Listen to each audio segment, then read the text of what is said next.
అమ్మా మహారాణి, చాలమ్మా, దిగు, కిందకి దిగు. రాణిలాగా మంచం ఎక్కి బాగానే కూర్చున్నావు కానీ దిగు. మంచం అంటే ఎంత ఇష్టమో చెప్పలేను మా లియో గడికి.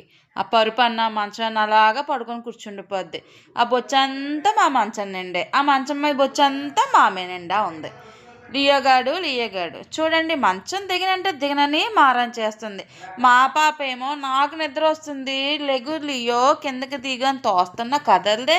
ఇంకా మధ్యకి వచ్చి ఓ పక్కన నాకు మా పాపకి మధ్యలో పడుకొని ఇదిగో ఇలా వయ్యారాలిపోతుందమ్మా వయ్యారి. చూడండి మెరుపు తీగలా ఎలాగుందో మెరిసిపోతూ మా రిట్రీవర్ లియోగాడు. అదిగో బయటికి వెళ్ళిపోమన్నాను, కింద దిగిపోమన్నాను చెప్పి దాని మీద ఎలా గురుగురు అంటుందో చూడండి మా లియోగాడు. నువ్వు ఉన్నావే అమ్మా, అస్సలు చాలా వెరీ టాలెంటెడ్ పర్సన్ అండి. ఏదో రకంగా కిందకి తోసేసింది మా పాప. అటు ఇటు తిరిగి మళ్ళీ ఇక్కడికి రావడానికి ట్రై చేస్తున్నాడు.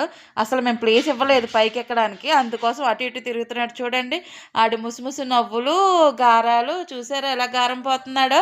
చూసారా, అదిగో ప్లేస్ ఇవ్వలేదని చెప్పి వాడు అటు తిరిగి ఇటు తిరిగి ఎలా చూస్తున్నాడో చూడండి.